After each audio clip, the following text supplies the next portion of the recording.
All right, hello everybody. So yeah, we are going to be talking about garlic and onions, how to grow them. And right now, this time of year, it kind of feels like the garden's winding down and everybody's putting their garden to bed and it's the end of the garden season. But actually, this is the beginning of the garden season because very soon it will be time to plant garlic. And this will be the first thing you'll be planting for next year. So I always think of that as kind of exciting. So there's a huge interest in growing garlic right now. We're going to talk about garlic first, and then we'll talk about onions after that. And garlic, we're talking about it because it is very soon time to plant it. So, there's so much interest in garlic right now. People are interested in cooking. Garlic is extremely important in cooking. So that sort of explains why it's so interesting to people. A little bit of background here, origins. Garlic is thought to have developed in the Middle East and Central Asia, and then kind of spread out to the whole world from there. People have been growing garlic for thousands of years, using it both as a food flavoring, but also some medicinal purposes. It's interesting to note that most of the world's garlic production is coming from China, 78%. I think the United States is like number 7, but we're like a distant 7th. And almost all of the garlic production in our country is from California, although there are some other states that are growing some, like New York is a prominent garlic state too, but most of it happens in California. And a little bit of background about the botany of garlic. It's a member of the Amaryllis family, and Amaryllis is actually, you might have heard of it, it's a flowering bulb. And the genus, which is the group that the garlic is in, is called Allium. And you'll hear people talk about Alliums, and we're going to talk about some other Alliums, just to let you know what some of them are, some of the relatives of garlic. But the actual specific species for garlic is called Allium sativa. Not that you need to remember that, but some people like to know this stuff. And technically, it's actually a perennial, but we grow it as an annual because we plant it every year. You could just plant garlic and just leave it in the ground and just let it stay there, and it would just keep growing year after year. But what would happen is it would get very crowded and the bulbs would not get very large. And after a few years, it would almost be like what you would call wild garlic with very small bulbs. So that's why we plant it every year and space it out so you'll get large bulbs that are good for eating. It has thin, flat leaves, good sized plant.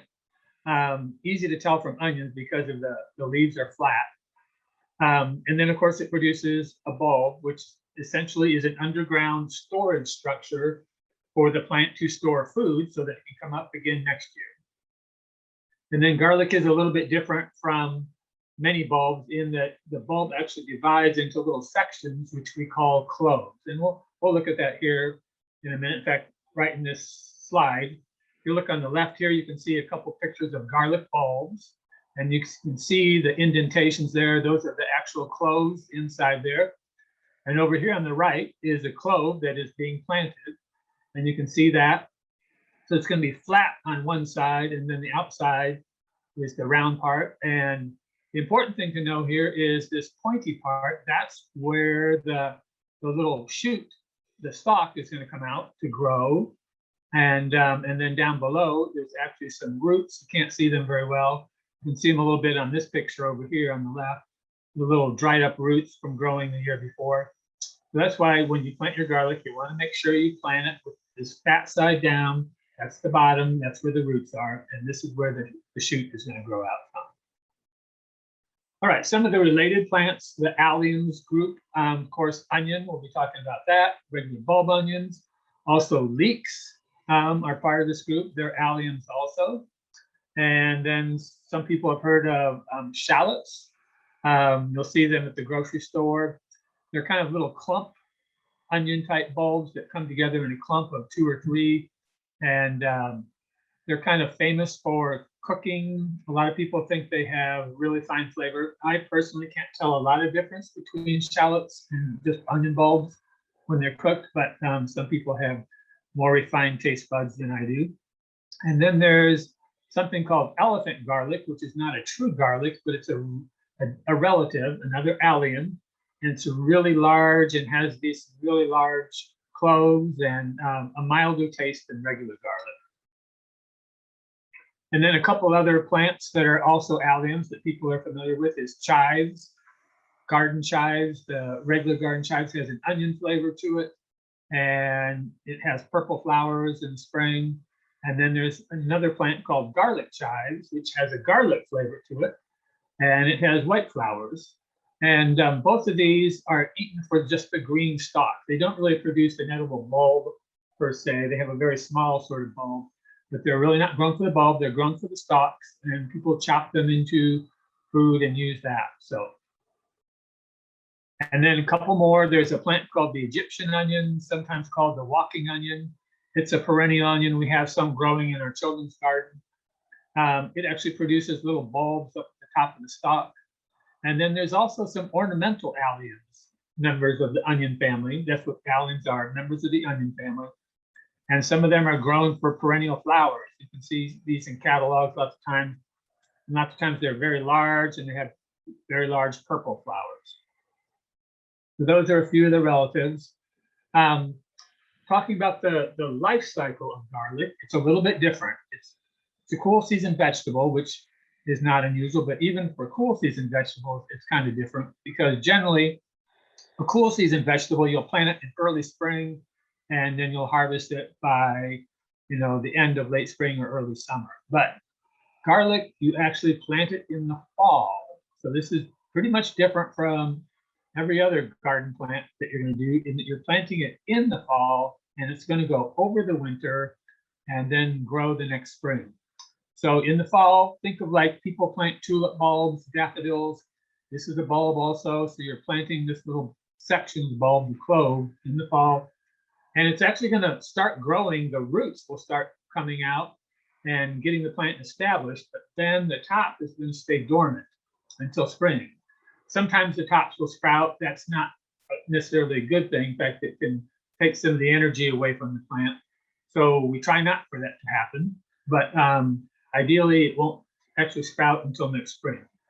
But this cold period is very important. In fact, it's necessary in order for that bulb to develop.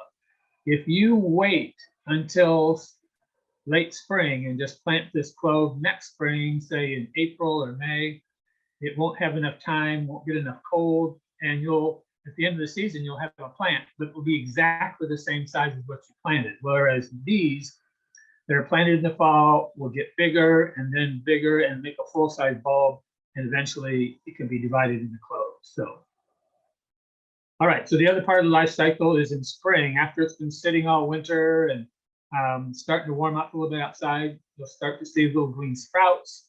The little bud will sprout up, and then what we call vegetative growth, which is just the green leafy growth, will start happening. Stalk will come out. We'll start putting on more leaves. And really the goal in spring is to grow a big, healthy green plant, because the bigger the plant, it'll produce a bigger bulb. And this is pretty much the same thing as it is with onions too. You're always trying to grow a big plant so you'll get a big bulb. And then the other part of the life cycle is later in the spring, as the days start to get longer, because it's triggered by longer days, it'll start to make that bulb start to grow and it'll start to expand. And assuming it's been in the ground over the fall, it's had enough cold exposure, it's going to start this bulbing process. And the bulbs will keep increasing till size. And then eventually it'll be mature and the the tops of the plants will start to die back. In fact, if you look at this picture here, you can see how the tops are sort of yellowing. That's a sign that they're ready to be harvested. And then of course the bulbs are harvested and stored, and then keeping them whole until the following fall. If you were going to plant them again, that's when you would break them apart and plant the individual cloves. So that's basically the life cycle of our garlic bulbs. There are different kinds of garlic. We mentioned some of those other garlics below, like the elephant garlic. which is actually not a true garlic, and garlic chives, which is not a true garlic, but they both have garlic flavor. And then there is wild garlic, which is a true garlic, but it's just a very, very, very small bulb, not very easy to harvest and utilize, but you can if you have wild garlic growing in your backyard. But the true garlics kind of divide out into two different groups or subspecies. One is called hardneck, and that's sometimes called stiffneck. And then the other one is called softneck. So think of hardneck and softneck, and we'll talk a little bit about the differences between these two types here. Softneck garlic is normally what you're going to find if you go to the grocery store. When you get garlic there, it'll be softneck. It does not produce a seed stalk, which is called a scape, S-C-A-P-E. You'll hear people talking about garlic scapes and how sometimes people will eat them and all that kind of good stuff. That's what they're talking about, the seed stalk. But softneck garlic does not produce one. The other thing with softneck garlic, it's really not as well adapted to our area. This is the kind that they grow in California. It's adapted for a more southern latitude. It's not as hardy over the winter. Sometimes in a bad winter, it won't make it and you won't have very much garlic coming up the next year. The other thing is the cloves are just smaller. They're a lot harder to peel. And it's got a circle of cloves on the outside and then a circle of cloves on the inside. And usually, but not always, the cloves on the inside are very small. They can still be planted, can still be eaten. They're just smaller than even the regular ones. The softneck garlic is supposed to last longer in storage than the hardneck. I haven't seen this to be a big problem for hardneck, but that's the claim, that softneck seems to store longer. Also can be braided because the leaves and the stalk are softer, and people do sometimes is they'll tie them together in a braid fashion, and it's kind of ornamental, and they'll hang them up to dry that way. So if you ever see garlic that's been braided, that would be an indicator that it is a softneck garlic. And then the hardneck garlic, as you might guess, has a hard neck. That stalk gets harder, and it does produce that seed stalk in the middle. And we'll look at a picture of that here in a minute. That's what we're calling the scape. It does produce some flowers sometimes, but they usually abort. They don't really stay around and produce seeds, but they do produce little tiny bulbs at the top of the stalk. And we'll see what that looks like here in a minute too. Definitely more cold hardy, more adapted to our winters. They have larger cloves. The bulb itself is bigger, usually less number of cloves, but each one is bigger. And of course, having the larger cloves make it easier to peel. So that's why this is kind of the garlic of choice for many cooks. And also many, many chefs and cooks seem to believe that this has better flavor than the regular softneck. So we don't really hear the term stiffneck as much, but I put that in there just in case you ever hear people talking about that. They're just talking about hardneck garlic. And because the neck is hard, it doesn't really braid very well. You can still hang it up to dry if you want to, but there's probably easier ways to do that. So we'll talk about that also. Now here's that flower stalk that we're talking about, the scape. If you'll look here in the picture on the left, you'll see this thing that's kind of a curlicue in the middle. It's different than the leaves that are surrounding it. So this is actually a flower stalk. It comes up from the middle and it starts curling around. And then here in the little center is what's actually going to turn into the flower thing here. And then look over here on the right. This is later in the cycle, so you can see it's become fat, and there's actually little tiny bulbs starting to form inside there. And sometimes they even start sprouting while they're on the stalk. And you can actually plant those little bulbs, but they do take kind of a long time. So most people don't. The other thing is, if you let this thing grow, it's going to take energy away from the plant and put it towards this process, the flowering process. And so generally recommended that you remove these some people remove them as soon as they start to grow. Other people like to let them grow a little bit to this stage in the picture on the left. So you get to harvest this scape because you can use that in cooking. People will dice it up and use it like you would a scallion or a green onion. Some people actually make pesto out of it. It's very good. But you definitely want to pick it before it gets to this stage, because at this point it's putting a lot of energy in that, and it's going to affect the size of your bowl. And so you just want to get rid of it. And so some of them, yeah, you can let them grow a little bit and cook with them, but then, remove them all so that you don't have this happen. And here's another kind of comparison between softneck and hardneck. And what this is a couple of garlic bulbs, one of each kind, that's been sliced in half, so you can see the shape of the cloves and how they're arranged. So in the softneck, you'll see very many, small little cloves, each one smaller than these large cloves that are on the right. But there's no central flowering stalk, that hardneck thing coming up in the middle. On the hardneck, you see the stalk that's left from the flowering stalk, the scape. But also you'll see all the different cloves. So there's only like 5 in here. Sometimes there's more. There might be 7 or 8, depending on the variety. But typically it's somewhere between 4 and 8. And each clove is much larger. So they're much, much easier to peel, and you just get more of them, and it's easy to do. So culinary uses, because that's what we're growing garlic for, is to cook with it. So garlic is kind of famous in many, many international cuisines. So think of Italian cooking, French cooking, Middle Eastern recipes, Central Europe, but also Greece, and then Asian countries, China, Japan, the Philippines, but also India, big garlic, lots of garlic recipes, Northern Africa, and parts of South and Central America. And of course, all of this has found its way to North America because we eat many different cuisines, and there's lots of different ways to cook. And so really garlic is pretty popular throughout the world. And it's kind of interesting to note, like we talked about China.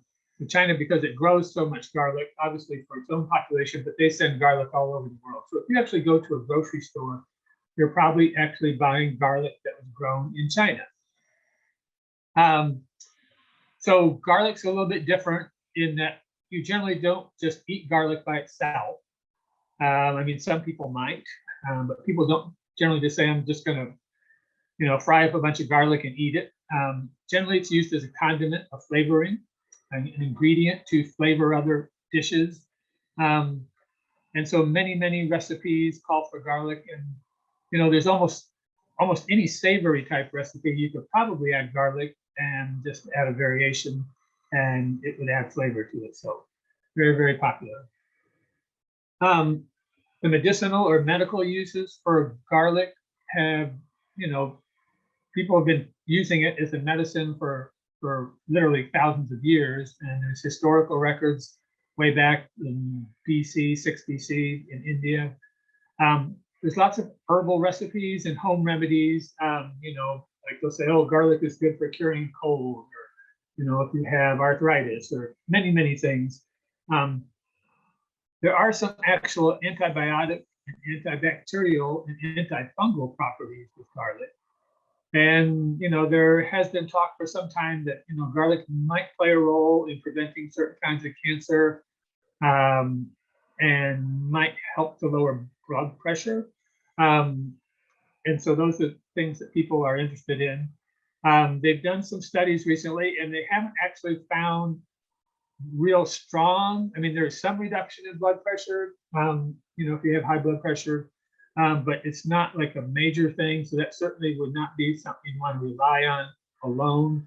And there's some studies that show that it doesn't help very much at all. Some show that helps a little bit. Same thing with preventing cancers. It's not real conclusive evidence yet. So it definitely seems to be promote good health and, have good general health effects for people, but not, a cure-all for serious conditions. All right, let's talk about planting garlic, because we're going to be doing that before too long. You want good soil, just like you would for any vegetable garden. Well drained is important, because if it's poorly drained and the soil stays wet, especially over the winter, the garlic cloves will tend to rot and not grow well. So, of course, high level of organic matter is always good for your garden soils. pH, they like it just a little on the acid side. 7 is neutral in between. Between 6 and 7 is ideal. In fact, I think I've heard like 6.7 and 6.8 is ideal. A lot of our soils here in Missouri and Kansas, at least in our metro area here, are kind of high, like 7 or 7.2. So they're a little on the alkaline side. And so in general, for your vegetable garden, you want to be just a little under that 7. So that's why we recommend adding a little bit of soil sulfur. So if you're going to do that, you should get the soil test done, and it'll tell you what your pH is and how much soil sulfur you need to add. The other thing is you want loose, crumbly soil, which is pretty much what you want for everything. You don't want a tight clay, again, because of the drainage issue, but also it just does not help the bulb to expand and grow to a good size. As far as when to plant garlic, I've seen many garden books that tell people you should be planting garlic early in the spring. And generally, those are for people who live up north, farther north, and that is more their planting time. We're in a fall planting time, so definitely you want to plant it in the fall, not spring. And as far as when in the fall, there's some different theories. I know some people and some writers will talk about planting it in October, and you could certainly do that, and you'll still get garlic. I like to plant later, so you don't get sprouting. Planting like mid-November through mid-December. I've even had, sometimes we planted it as late as January 1st or even January 15th, if the weather hasn't gotten too bad, and you'll still get nice garlic. But aim for that kind of middle of November to middle of December time, and watch for a time when it's, obviously sometimes you get snow early. That wouldn't be good, it wouldn't hurt it, but the rain is more of an issue. If it rains a whole lot, the soil will be very muddy, and it's just not easy to plant in the mud because you're going to be digging and planting the cloves. So you want to plant late enough to prevent sprouting and early enough to avoid frozen ground. So you wait too long and we start getting temperatures down below zero, in the zero area, the ground will freeze hard and make it difficult to plant. But that usually doesn't happen until January or February. The gentleman who used to work for us years ago, John Williams, was a great garlic grower and figured out a lot of this, taught me how to grow garlic. And one of the things that he liked to do was plant late. So he actually said, it kind of works out. You plant your garlic on the shortest day of the year, which is, the winter solstice, the December 21st time. And then you're going to harvest your garlic on the longest date of the year, which is like the summer solstice, June 21st, June 22nd time. And that's a pretty good guide, actually. That works out pretty well. And so if you can remember that, that will help you think about when to plant your garlic. All right, so planting, just some general guidelines. It's good to plant it in some soil that hasn't grown garlic or onions for the previous 3 years. And the reason for this is because of sometimes there's insect issues. There's a thing called onion thrips, which are little insects that like to feed on onion and garlics. But also there's some disease issues with garlic sometimes. And it's better just to rotate your crops like you do with other things like tomatoes. We recommend you move those to a different spot each year. Your onions and your garlic, we recommend that you put them in a different spot each year. Move them around. You also need full sun.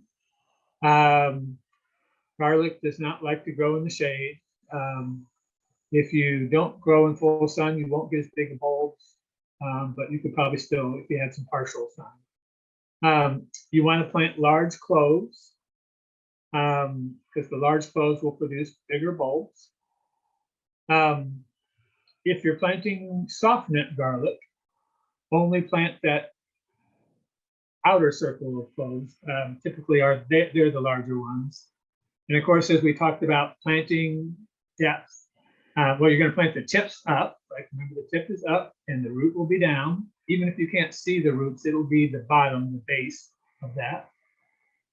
And you're going to plant them 2 inches deep. Sometimes you'll see books telling you to plant them 3 or 4 inches deep. And that's usually in places where the winters are even colder. Here, 2 inches deep is good. And when we say 2 inches, we're talking about the bottom of the bulb here. So if you're looking where I'm pointing right now, the bottom of that bulb, that's going to be 2 inches deep.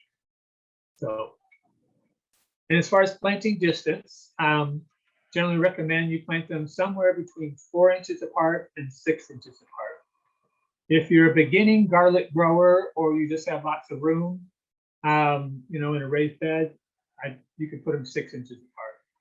If you're a more experienced grower, you've been doing it for a while, and you know what you're doing as far as fertilizing and all that stuff, you can put them as close as 4 inches apart. And that's in raised beds. If you're going to plant them in rows, I usually recommend planting at least a double row. And so in the rows, they're going to be 4 to 6 inches apart. But then your double row is going to be like at least 15 to 24 inches away from the nearest other row. Like if you've got lettuce or green beans or whatever's nearby, you want your double row of garlic to at least be a little bit of distance so you'll have a walking path and you can do your hoeing or mulching in between.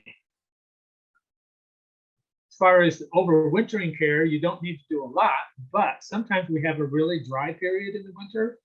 Right now we have kind of a dry fall, but you could have a period in December where you're not getting any rain, you're not getting any snow, and you would actually want to water them occasionally, especially if they're in raised beds because they drain so well. The other thing in overwintering is once we do get some real cold, so I say after a hard freeze of 25 degrees, 20, even 26, 27 degrees, enough that they're not probably going to start growing again. Go ahead and put that straw mulch down, and that will help the soil from heating up and, heaving, frost, freezing stuff. Sometimes will push little bulbs out of the ground. So if the soil stays at a constant temperature because of the mulch, that will be helpful. But also will just help it so it won't dry out. And will also protect it from severe winter cold. All right, so in the spring, your maintenance is going to consist of course, you'll be watering if it's dry, but usually spring, you get some pretty good moisture. Once that plant sprouts, you can do some fertilizing because you want to put down something with some nitrogen in it that will make a big, healthy plant. We'll talk a little bit more about fertilizing here in a minute. Straw mulch. If your straw mulch is blown away or gotten thin, you might add a little bit more mulch once that stalk comes out. And then again, as those flowering stalks come out of the middle, the scapes, then you can start removing them and eating them if you want, or removing them when they're small. The watering, usually you think of your vegetable garden needing 1 inch a week. And that's why I recommend having a rain gauge so you can kind of measure like how much rain you get. If you don't get any rain at all, you want to water enough to get 1 inch. If you get a partial rain, like maybe half an inch, then you want to add a little bit more to make it up to 1 inch. Because garlic does like water, it just doesn't like to have the soil stay soggy. I did mention insects a little bit, and there's not very many insects, so we'll talk a little bit about that in a minute, but generally not too many insect problems. And not too many diseases. It's basically a rotting disease that happens with heavy, wet soils, clay and bad drainage. There's a particular one called white rot disease, and that fungus can actually stay in the soil for a while, and that's one of the reasons we talk about moving it around from year to year. As far as fertilizing garlic, just like fertilizing your gardens, there's many, many different ways to do that. Nitrogen is an important nutrient. And if you look at most fertilizer packages, you see 3 numbers. Like this one here says 511. What that means in this case, the first number is nitrogen, and that's a percentage. So that means this liquid here is 5% nitrogen. The chicken manure fertilizer that we sell at community gardens is about 5% or 4% nitrogen. If you're doing a liquid, it's probably better to do several applications where you mix it up like in a watering can and you water it with it, and space them out over 2 or 3 weeks each. Once the bulb reaches a certain stage, or once the plant reaches a certain stage and the bulbs are actually starting to form, you don't want to fertilize anymore because you want to concentrate more on producing bulb. So usually they say after 4 leaves are developed, 4 leaves get big on the stalk, then you can kind of cut back on your fertilizer. If you are using the chicken manure fertilizer that you can get here from community gardens, if you had a space like 4 feet by 12 feet, that's typically what we do in a raised bed. You would use 1.5 pounds, which is essentially 3 cups, and sprinkle that out over that raised bed. And you would only do that once, and then you would kind of scratch it into the soil and then plant your garlic. I'm sorry, then you'd be doing that in the spring. You'd be pulling back the mulch, scratching in the soil, and then pulling the mulch back. Sorry. All right, as far as harvesting garlic, typically garlic will be harvested in June, and usually think of like mid-June. You can, if you're really hungry for garlic and you don't have any, you can pull some a little bit early, 2 or 3 weeks early. It may not be quite as big, but you definitely will get a nice sized garlic bulb. And you can go ahead and eat some. It won't keep as long, so that's why you don't want to harvest it early, but let it mature so it will keep longer. On the other side of that, the flip side, don't wait too long. Don't wait for the plants to turn completely brown, all completely yellow or whatever, and die, because that means the garlic will be over mature. One of the things they recommend is like when 1/3 of the leaves are starting to be yellow, then you might dig one and just kind of see what they look like. And if they're seem pretty formed well, and you can actually feel underneath the skin, you can feel the individual cloves, and it's got a nice tight skin on it, then it's probably getting close. But the actual recommendation is usually when half the leaves are yellow, then go ahead and start digging your garlic. And then if you wait too long and leave them in, like I said, and let all the leaves turn yellow and then eventually brown, that garlic will split apart and it won't keep as long. The other thing I caution against is kind of watch in the spring for the rain.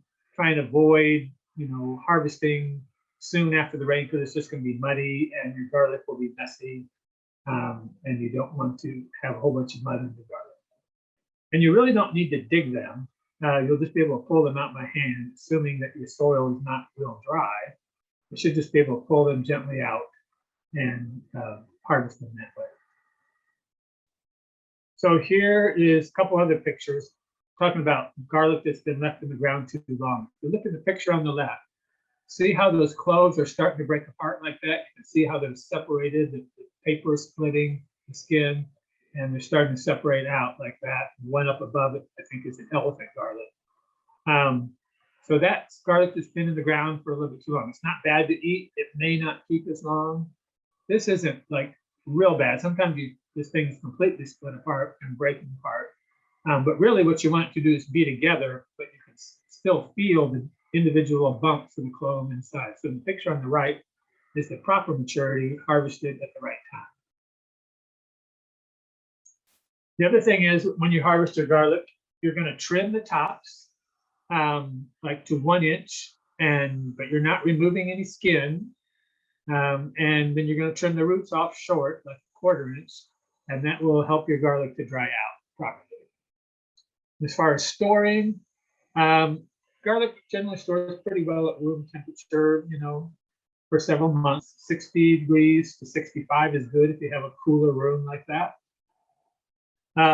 They did talk about curing it, especially if you're going to try and keep them for a long time. Some people get really serious about this. If you have a place in your house where it's warmer and you can put the temperature at 75 degrees or 90 degrees, up to 90 degrees, you wouldn't want to be warmer than that. So somewhere in that 75 or 80 is pretty perfect with low humidity. So that's generally going to be the case in your house. It will be dry. If you do that for 2 to 4 weeks, that will make your garlic last extra long. So if you have softneck garlic and you want to braid it, usually just let the tops wilt for 2 or 3 days, and then it's more pliable, and then you can do the braiding thing. As far as just storing any of your garlic, I recommend a mesh bag, like the ones that, like onions come in. If you buy your onions at the store, they come in a little mesh bag. You can save that, or you can buy these online, and then you can hang them up someplace where they'll just get good exposure to the air, good air circulation, and they'll dry nicely. But never try to store them in plastic bags because of the humidity. The garlic will tend to sprout much, much quicker. All right, as far as using garlic, generally you got to peel off that dry skin. You're going to just, cook them. People chop them and saute them. You can also roast garlic, and then you can kind of squeeze it out of the skin after that. It's kind of like a spread, almost like a butter thing. You can spread out the roasted garlic on something like crackers and things like that. You can also use a garlic press. Some people like to use that. That's a useful kitchen tool for kind of crushing up the garlic. That you can use that. And if you're ever bought garlic powder at the store, basically all that is garlic that's been dried and then ground into a powder. So you could actually make your own garlic powder, but in my mind, that'd be kind of a waste of your good garlic. So it's much better to eat it fresh and cook it. So if you want to save your own garlic for planting, you just want to store, like we talked about, with good air circulation in a mesh bag. Don't separate the cloves, leave the skin on.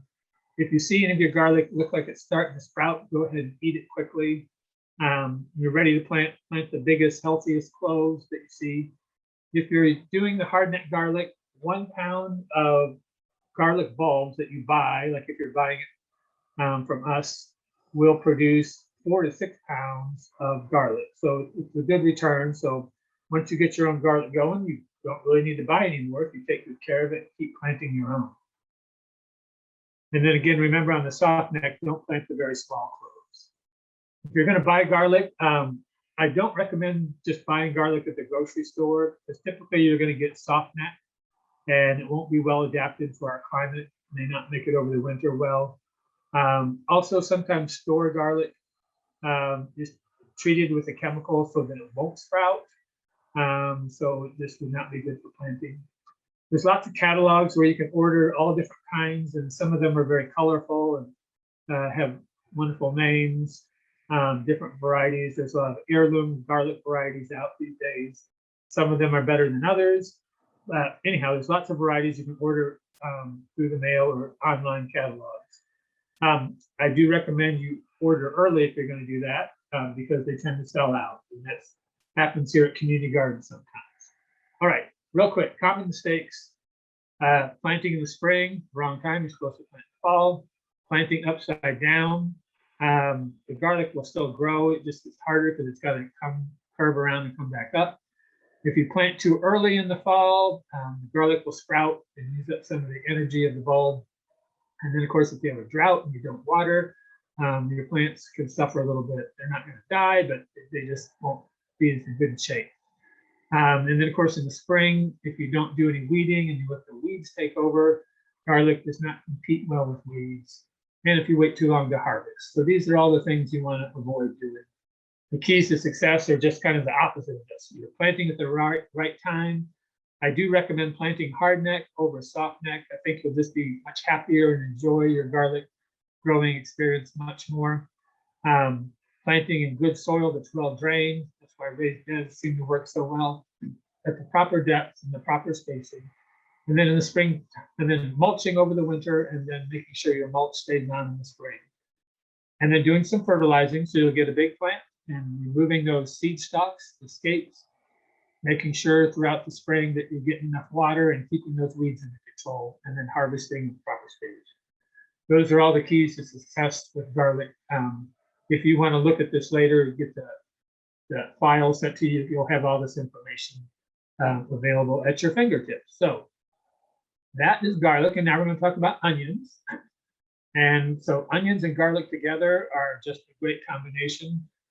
Just a couple nights ago, my wife was cooking and we were making some stuffed peppers, and she sauteed up a bunch of onions and garlic together, and just walking into the kitchen when that's happening is a wonderful experience. So onions have been grown for a long time. They also originated in the Middle East. People have been growing onions for 5,000 years. Again, it's an edible bulb, and the leaves are also edible. China, India, United States are the leading onion producers. Onions are very versatile. You can use them in lots of different ways. You can actually bake them, you can boil them, you can braise them, grill them, fry them, roast them, saute them. People dry them, they even pickle them, and you can even eat them raw in salads. Some are not as good as others for that. We'll talk a little bit about that, but very, very useful and add lots and lots of flavor to our food. They're also part of this onion family, the Amaryllis family, and the genus, sorry, the group is called the Alliums, and so that's the onion group, which is part of the Amaryllis family. And this particular species is called Allium cepa. It's actually a herbaceous biennial, but again, we grow it as an annual, because in the second year, if you leave an onion in the ground, second year, it'll throw up a flower stalk, like the picture here, the botanical picture here on the right, and you can see what that flower stalk looks like. And you don't really want that to happen, because that means all the energy is going into that flower in the second year. So that's why generally you're going to be harvesting this onion in its first year. It is the cool season vegetable, but this one we plant in the spring, although there's some onions you can plant in the fall. We'll talk about that. Produces this bulb, which is an underground storage structure. The plant is storing food in there so that it can come up again the following year. And under the favorable conditions, the right day length and temperature is when the bulbs grow and expand and get large to eat. Onions are, most vegetables are mostly water, but onions very much so, like 89% water. So water is very important in their development. In fact, at the beginning here, we're going to talk about what the keys to success with onions. And we'll talk about each one of these and how you do that. But we're going to say you want to start out with planting plants as opposed to bulbs or seeds. We'll talk about that in a little bit. Picking the right varieties is very important because of where we are in the country, and then planting at the right time. We have kind of a small planting window and at the proper depth and good soil. And of course, like the garlic, we want some good nitrogen fertilizer and lots of water and controlling those weeds and proper storage. So many of the similar things with garlic, which makes sense because they are related. All right, often we get the questions. People ask us, like, my onions, they'll say, my onions never get very big. And usually when it happens, it turns out that they've been planting these little bulbs on the left that you buy, which we sell them, and they're called onion sets. And they are generally not well suited for our climate as much. They're more for more northern climates. And ideal growing conditions. What this is these were basically seeds, onion seeds that were planted last year late, and they make little tiny bulbs, and then they're harvested. And then people plant them out. And if you take really good care of them and the conditions are right, yeah, you can get pretty good sized onions, at least medium sized onion bulbs. But I don't recommend that. If you want to get big onion bulbs, I recommend planting plants. And here on the right, you'll see onion plants. They come in a little bundle of like 40 to 60 plants and specific varieties. You'll get much better onion large bulbs with that.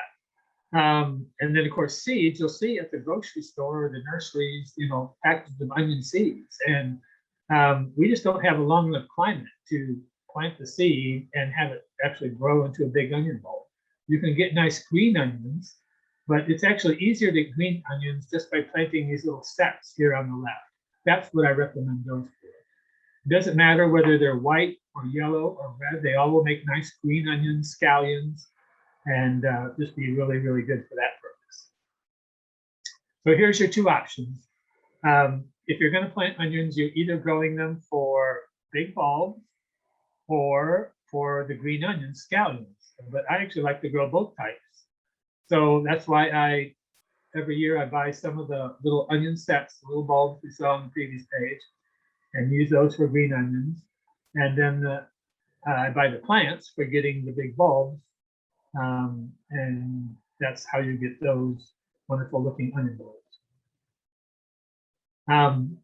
All right, as far as varieties, you know, there's some differences in taste, sweetness, storage life, depends, you know, what variety you get will depend on how long the onion will store. And then there is a little bit difference, particularly between the red onions. There's certain things you would use red onions for, like if you're going to use raw onion in a salad, typically you would use red onion. It's just a little bit, seems like a better fit. I mean, yellow or white, you can use them too, but they're sometimes a little bit stronger, so not maybe as good in a salad. The red onions are also more colorful. So, you know, less times for fresh use, something like making bruschetta or something, even sometimes I'll use red onions versus the yellow or the white. I don't see a lot of difference in the flavor between the yellow and the white, although there are certain varieties that are much sweeter. And the thing that affects the sweetness is the amount of sulfur compounds that are in the onion. So when you cut open an onion, there's sulfur compounds that are released into the air, and that's what causes tears. And sometimes it's very strong. So like if you get like the Vidalia onions, you'll see them at the grocery store, they're very sweet. And that's a southern onion, not really well adapted to our location, but they're very sweet, and some people like that. They do not have as much of the sulfur compound. And the other thing is with the sulfur compounds, the more you have, the longer the onion will last. So typically really sweet onions don't last as long. And typically the red ones don't last as long because they tend to be a little bit sweeter. So choosing the right onion variety. Generally onion varieties break out into long days onions or short day onions. And then there's a third kind we'll talk about. But the northern part of the country is long day onion country territory. And that means the bulbs start forming under long days. The short day onion varieties are grown in the south, like the Vidalia onion.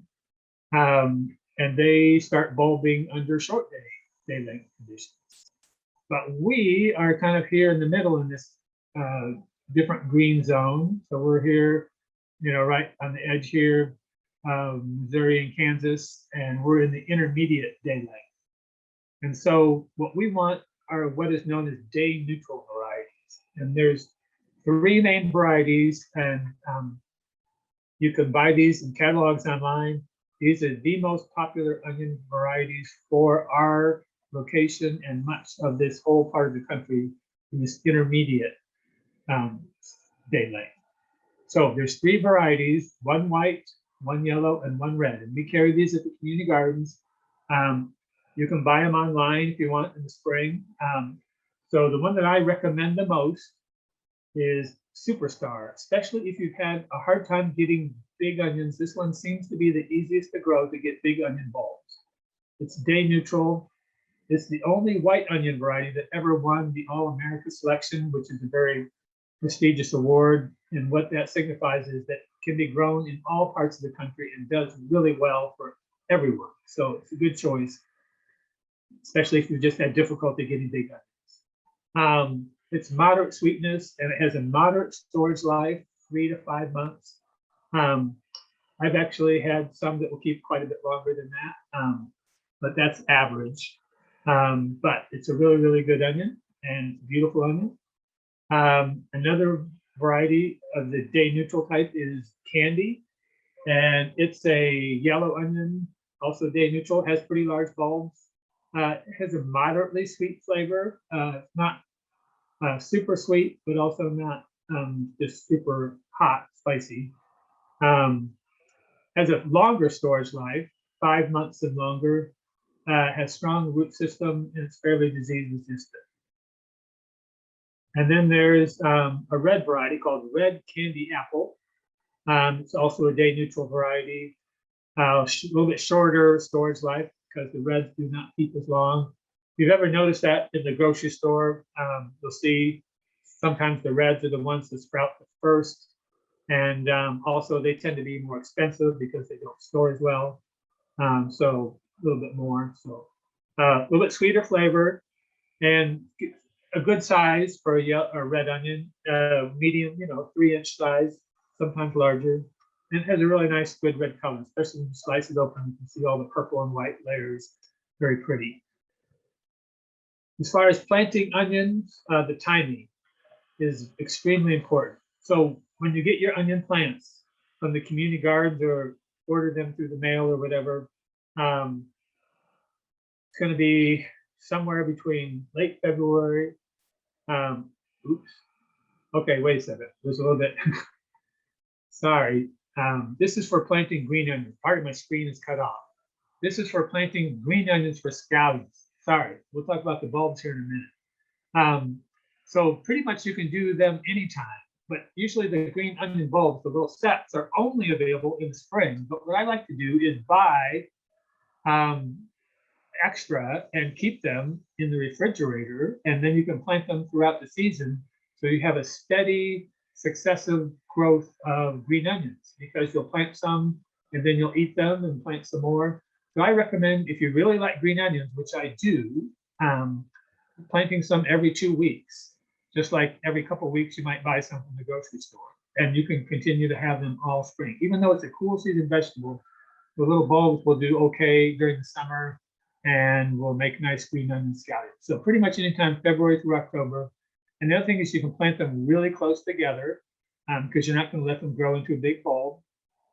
And if you have good windows, good sunlight, you can actually plant them in the winter indoors in pots and get some nice little green onions. They won't be as big as the ones outside, but it's a nice fresh green thing that you can actually grow in your sunny window. As far as bulb onions, this is where I was starting though. The timing for this is tricky in that you have a limited planting window from March 15th to April 7th. You could plant a little bit earlier, but sometimes we have really cold weather that can be kind of hard on them, hard freezes into the teens. But this is, if you plant later than this, you can still have onion bulbs, they just won't be as large. If you plant earlier than this, you run a risk of some really severe temperatures. There are some varieties you'll hear about called overwintering onions. We don't actually carry them. We might try some in the future if people are really interested. You have to get special varieties because what this means is it doesn't produce a seed stalk right away the second year. So you're going to plant this in the late summer, like you might plant, spinach or something, and then it grows to a nice little seedling size, and you're planting those seedlings in September and then carrying them over the winter. If you have a really severe winter, you might use some row cover to protect them, and then they make nice big bulbs early the next year, a little bit earlier than regular plants if you put them out. So that would be overwintering. But generally, you're going to be planting plants that you purchase somewhere between March 15th and April 7th. All right, so a little bit of planting guidelines here for green onions. Again, the scallions, you're starting at the sets. You can plant them deep. That this picture here shows them sitting on top of the ground. I like to put them down a little bit, even an inch or so, or even 2 inches below, and that gives you a nice long stalk on your green onion. Of course, you put the roots down, the point up, but you can put them really close together. Look how close these are in this picture on the left. They're like, 1 inch apart, and then so it doesn't take very much room. Plant a couple dozen of them, and then a couple weeks later, plant a couple dozen more. A couple weeks later, plant a couple dozen more, and you'll just have a nice long succession planting of green onions. For bulb onions, you're going to start with plants, and you're going to plant shallow, which means is you don't want to bury the little plant very deep, because I don't know if you're familiar with how onions actually grow. They don't really grow underground so much like garlic does. With garlic, the entire bulb is underground. With onions, they'll be at least halfway off the ground, and then as the time goes by and that bulb expands and the rain washes the soil away, it's almost by the time you're ready to harvest that onion, it's going to be literally almost looks like it's sitting on top of the ground, but at least halfway out of the ground. And so if you plant them too deep, that bulb will not form properly, but you can remove some of the soil later once the plant gets bigger. But 4 to 6 inches apart, 4 inches apart if you're an experienced gardener. If you're not as experienced, 6 inches will give you a little more room. But either one should give you enough room for really big onions if you're growing them properly. So care and maintenance, these are the things you're going to be thinking about. Mulching, fertilizing, watering, weeding, pest control, and what I was talking about, pulling the excess soil off of the shoulders, meaning the top of the bulb. So here's some onions that are ready to harvest, and they're literally just sitting kind of on top of the ground, and their roots are just reaching down into the soil there. Trying to think here. Yeah, all right. So let's talk a little bit about these maintenance things. The mulching is important. It will help the soil stay moist, keep the weeds down, will just protect your plants from the soil packing hard. So I strongly recommend mulching. Fertilizing, again, you're trying to grow a big green plant. So put down some fertilizer, and let it grow a big stalk. Once you see that bulb starting to expand, you can cut back on the fertilizer and not do that. Watering, I generally tell people kind of flood your onions, especially if they're in a raised bed, soak them really, really well. And sometimes in the late spring, when those bulbs are really expanding, I tell people do it, every couple of days, especially if you're not mulched, you're going to need to do it more often.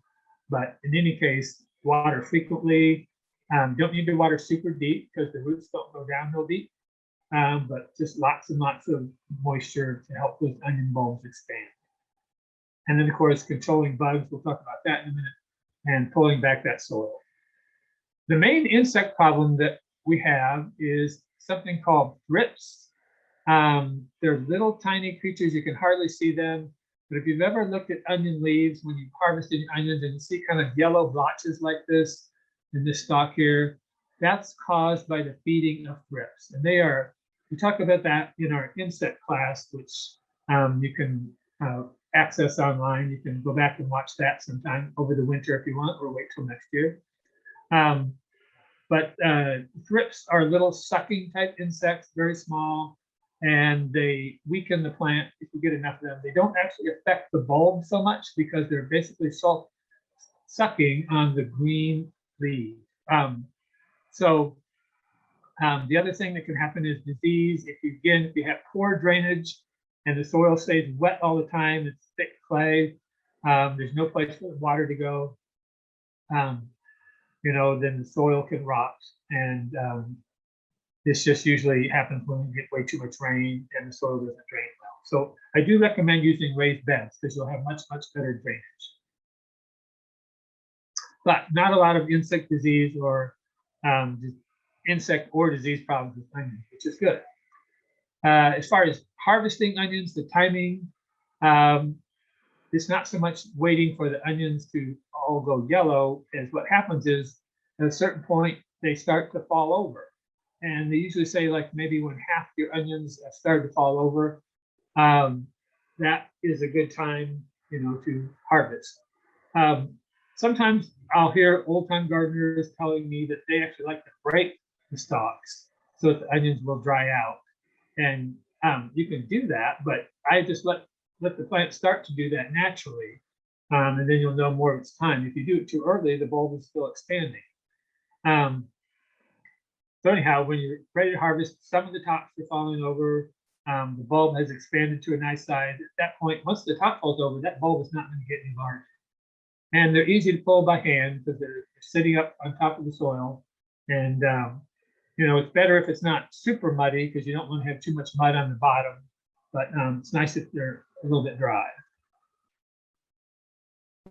Now, as far as drying your onions in preparation for storage, you don't want to leave them in the garden. I did that one year and it was, getting pretty hot. It was late June and the sun was shining on them and actually got sunburn that penetrated through the skins of the onions and made brown spots, and they didn't last as long.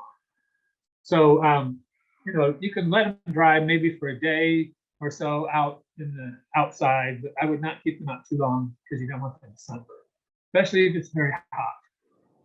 And then I like to do my drying indoors in case of rain. Lots of times in June, you're getting rain. But I'm going to take the tops off because what's happening is if you leave the tops on, moisture is being sucked out of that bulb into the tops because it's wilting. It's trying to keep the green part going. So I cut the tops off like an inch, and then you're going to trim the roots off at a 1/4 inch. But don't peel off that skin, even if it's dirty. Just let the skin stay on, and that will, dry and paper over, and that will be the protective covering for the onion. And as far as storing them, don't wash them, don't peel them. A cool, dry location is nice. But basically, it's going to be, room temperature in your house. But obviously not someplace that's super moist. Ventilation is important. You can use trays that have ventilation underneath. Some people put them in baskets. Some people like to put them in those mesh bags. I prefer the mesh bags. Although sometimes I'll put them just in a cardboard tray, like you get from the grocery store, and set them on that tray and separate them so they're not touching each other. And again, depending on the type of variety, will be how long it will last. If you want to, you can actually chop some onions and freeze them, put them in bags and put them in the freezer and use those for later after your onions have all, pretty much are done storing. They don't last all the way till next year. And then I recommend looking at them occasionally to see if they're starting to sprout. Like look at this little onion here on the left. You'll see this lots of times. This onion is starting to sprout, and then if you feel it, you'll feel that it might be getting soft. I actually recommend looking at them occasionally just to see if the sprouting is starting to happen, or feeling them, squeezing them. If you feel them getting soft, sometimes they'll start getting soft. Or if you start smelling a really strong onion smell, more than normal, that's actually the beginning of an onion rotting, which is a very bad smell. So try and find out which one it is. And sometimes you might actually have to throw one away. But if it's just starting to sprout and it's not really rotting, you can still go ahead and eat that onion. But pick those out first. These onions here that are in this plastic tray, they haven't had their roots trimmed. They've been trimmed on the top, but not on the roots. I like to go ahead and trimming off the roots also. That's it for our workshop on garlic and onions. Again, you'll be able to watch this later, share it with your friends, help them find this information. You might look at the onion one again in the springtime if you need a refresher when it's time to find onions. We did a big garlic order here at Kansas City Community Gardens, and those garlic orders will be ready to pick up probably sometime next week. You'll get an email that will let you know your garlic is ready to pick up. There may be a limited amount of garlic, because this was all pre-ordered and people paid ahead of time. You can check with the office next week to see if we have any left over. If you didn't get on the garlic order, there might be some. I'm sure there'll probably be a little bit of some of it, and you can see what we have available. Again, thank you for joining us today, and I'll check for questions from Rob. Yeah, I was able to answer most of them, but one of them I wasn't able to, so I'll just tell you right now. It's the green onion sets for successive planting in winter, storing in the fridge. Will they get soggy in the fridge? If you leave them tight in a tight plastic bag, they could get soggy. So that's why I would probably leave them in a container that was partially open or that has some holes punched in it for a little bit of ventilation. Yeah, I mean, you could just probably set them in a bowl, but they may not last real long. I did notice that Planter's Seed actually had some onion sets available for sale recently. So if you're looking for some, you might actually be able to buy some downtown at Planter's Seed and try those. But yeah, no, I would just keep them not in a plastic bag. They should not get soggy.